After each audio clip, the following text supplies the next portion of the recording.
Oh, welcome to NFL Live on a Friday. We have RC, we have Mina. Swagoo will be along shortly. Super Bowl 59 rematch is the headliner this week, but we got things underway last night. The Green Bay Packers hosting the Commanders at Lambeau, and what a follow-up to Week 1 they had, RC. Although the Pack lost Jaden Reed early in this game, he has a broken collarbone. That's okay, because Jordan Love found a lot of other folks, including Romeo Doubs. Romeo Doubs here. Quick inside move on Mike Sandistrio. It's a big start for the Green Bay Packers.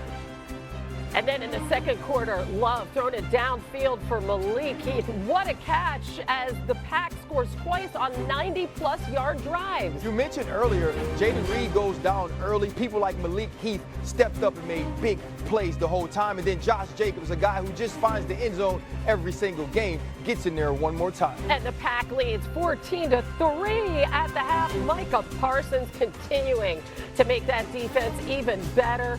Daniels sacked 4 times, 12 quarterback hits on Jaden Daniels, and they missed a field goal too. That kicking game wasn't even working for the Commanders. Now they're trailing 17-3. He has time, and he finds the old man, Zach Ertz. Jaden Daniels continued to fight Zach Ertz here with a smooth move in the open field. He fights for the pylon and gets it in. Ertz actually had the best game of anybody on the offensive side there, believe it or not, for the Commanders. Packers next drive, they answer. How about Tucker Kraft in a game that he had? Hey, I tell you what, Tucker Kraft is still open somewhere in Appleton, Wisconsin. Packers win. Here's Micah. Defense wins championships. J Love, I think, you give us 20 points, we should be able to win that game. It's all about getting stops and getting the ball back into the offense. As y'all seen against Baltimore, Buffalo, you can have a quarterback damn have a perfect game but still lose because guess what? The defense gave up, 40 points? So defense won championship. They want to, I think the fans like points and they like to see the big plays, but when you play great defense, it's just so beautiful to see. They're, like I said, they executed their scheme, whatever it was. They executed really well because they won the game. And we just didn't make plays. Starts with me, starts with everybody up front, starts with the whole offensive skill group. The Packers blitzing Jaden Daniels, that was a difference maker. He was pressured on 9 of those 15 blitzes, sacked twice, completed only 3 of 11 throws. Worst completion percentage, not just by him, but by any Washington quarterback over the last 15 years. Yikes. Micah Parsons played 15 more plays than he did in Week 1, 69% of their plays on defense. Mina, what did you see from that Packers D last night? You know what I love about watching Parsons in this defense, Ryan? They could have traded for him and then just said, okay, cool, line up outside the tackle, we're going to rush 4, win on every down. Instead, Jeff Hafley, their defensive coordinator, uses him as like the queen on the chessboard, mixing up his alignments, sending pressures, both real and simulated, in different situations. And then you have other defensive linemen taking advantage of their one-on-ones. Devontae Wyatt, Brooks, Rashawn Gary, who was excellent as well. I think what you're seeing in Green Bay right now is what happens when you have a true force multiplier talent, and that's what Micah Parsons is, but you also have exceptional creative coaching. That combination is so hard to stop, and it's a big part of why Parsons' impact goes far beyond what you see from him in the box score. But I love the fact that you mentioned Jeff Hafley first, right? Because that's a big piece of what they're doing. He's continuing to coach. He's not relying on his players to make up for the X's and O's. He's putting his players in position to win. And we thought that this defense would be good coming into the year without Micah Parsons. But what I did love about the way that Brian Kunikis made this deal was he didn't give up a pass rusher to gain one. He didn't say, hey, Lucas Van Ness, we're going to send you over to the Dallas Cowboys. Rashawn Gary, we're going to send you over. And so there are often times where you're seeing pressure on Jaden Daniels and you're looking for number 1 and you realize that Micah Parsons is on the sideline. And then now the second level, we're seeing Edgerrin Cooper play at an all-pro level, Quay Walker come into his own, and now Keyshawn Nixon and Nate Hobbs and Carrington Valentine, a spot that could have been a negative for the Green Bay Packers. They ain't got to cover long enough so we can figure it out. I love the way that this offense or this defense is working on every single level. The play of the cornerbacks has been the most shocking thing to me, Ryan, because I thought this front seven was good already. They were good last year, but I thought going into this season that DB group, the corners in particular, were going to be a weakness on this team. I thought players like Hobbs and Nixon might be better suited for playing the slot. did not look like that last night. I mean, Keyshawn Nixon was unbelievable getting hands on the football. And I think you see, and Ryan, I know you know this very well, is how much a secondary can feed off of knowing that their pass rush is going to apply pressure and get home. They're playing with a level of confidence in coverage that, frankly, I did not see last season. And again, this goes back to Parsons and that force multiplier effect. You truly see it at every level of this defense. And right also, now. too, Michael Parsons wearing his cute little hat and saying that defense wins championships. That's an absolute fact. But what we also have to remember is this team scores well early on in the game. So they've been up in both of these games. They've been able to hunt in both of these games. The simulated pressure, bringing one extra rusher from the second level, or winning with 4 players up front. You get an opportunity to do so much, disguise in so many ways, because you're ahead on the scoreboard. And so I get it, Micah. Yeah, Baltimore gave up 41 and they lost and all of those different things. But because your team strikes first with the big play, Jordan Love's pushing the ball down the field, it now works complementary with what you do well on the defensive side. Oh my gosh, good organization, good coaching, good quarterback, great trade. Let's go. Yeah, Here they're we winning. go. They are winning. All right, new on NFL Live from our Jets reporter Rich Cimini, Aaron Glenn says he expects Sauce Gardner to play on Sunday when they host the Bills.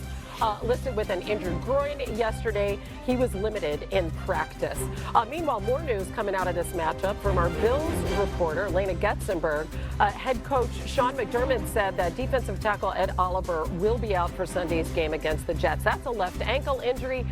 This is rough. He got stepped on during Wednesday's practice. He had a boot on his foot yesterday. He said they're going to see for Thursday's game against Miami. Obviously, it's a short week in regards to Oliver. Man, how much does this loss affect the matchup, RC? Well, I think the first thing is whatever shoe stepped on Ed Oliver, that shoe should no longer be allowed in the building, because on Sunday night, Ed Oliver was the best player on this defense, even in opportunities to affect the game, whether it be the pass, tackles for loss, and then obviously the huge forced fumble late in the game. Ed Oliver was the playmaker on the defense. And Justin, and help me out here. What's Justin's last name? Justin Fields. There we go. I had a brain fart. I'm talking to you, Hannah. I wasn't making up a difference. I thought you were looking I'm talking about Justin Fields. I had a brain fart. But I'm not saying that Justin Fields and Breece Hall are Lamar Jackson and Derrick Henry, but they're kind of like Derrick Henry and Lamar Jackson-ish. Right. So you need a guy like Ed Oliver, who showed how big of a piece he was to this defense, to be out there to make some plays. Yeah, I'm right with you, Ryan, on this run game, because it was kind of lost in the Bills' win that until the very end of the game, they were getting gashed on the ground, and Oliver was so instrumental at the end in forcing the fumble and getting some tackles. But that Ravens Russia-looking outside zone run game week 1 against Pittsburgh, the Jets offense, and the tape, man. Missed tackles, out-gapped, out-leveraged, guys completely misdiagnosing where the run was.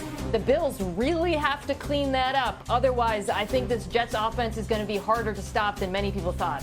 Yeah, when you looked at the Jets offense, that was the offense we've been waiting to see. That was the Breece Hall we've been looking for since he was drafted out of Iowa State, and now you add Justin Fields to that. And some of that quarterback run that, quite frankly, they didn't show in the preseason. I felt like it got Justin in the rhythm. They were able to move the pocket in the pass game. And when you saw what he did by scrambling to throw, I think it's going to put a ton of pressure on the Buffalo Bills in this defense. And this is going to be one of those games, at least in my opinion, that ends up being a lot closer than it looked when the schedules were made in the offseason. I mean, I think all of us see the possibility of an upset alert. And yet when you look at the picks that we all made, we made the Bills. But here's our twisted logic.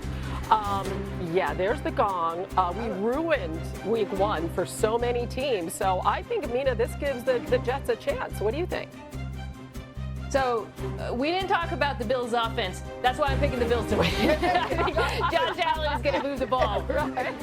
Hey, Peter, exactly. It's not that the Jets can't do all of the things we said the Jets could do. It's just that Josh Allen and the Bills can do a little bit more offense. I think this game is close, but I believe when you have the best player on the field, and in a lot of instances the best player in all of the NFL, they find ways to make plays when it matters. Yeah, definitely some hope, though, in the start of the Aaron Glenn era. Justin, Fields as quarterback. Thank you. We were Hannah, I'm talking about running back. 10 We minutes. didn't know what you can't read your mind. Well, maybe we should. Just getting started on Swag wave over here. Yeah. I'm doing the swag wave. Yeah, RC. Thank you, RC. Thank you, and man. Mina, Thank RC you. and Mina carried the show. I just want you to know. And now that you're finally at LSU, weigh in. Just blame it on me, Hannah. Blame it on me. I'm not the type to snitch. Just blame it on me. No, we're just teasing you. I'm confident it was someone else's fault. Absolutely confident. But we do want to get your thoughts on last night, what you saw from the Packers. Yeah, what I loved so much was that they still featured Josh Jacobs, even with the numbers that Jordan Love and these wide receivers were able to put up.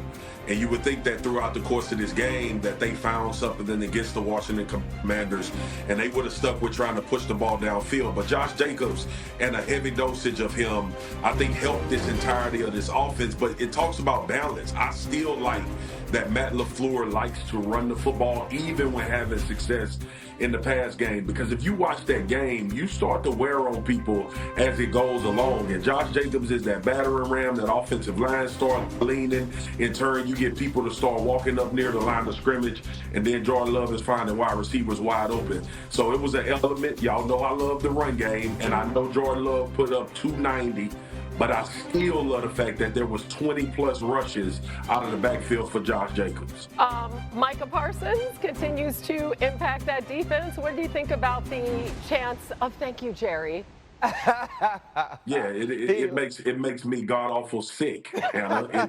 It really disturbs me that I had to listen to that on Amazon Prime, and my dog Andrew Whitworth sitting next to him all glistening and gleaming about how happy he is for Micah. I'm happy for Micah too. I'm just not happy for my franchise getting rid of him.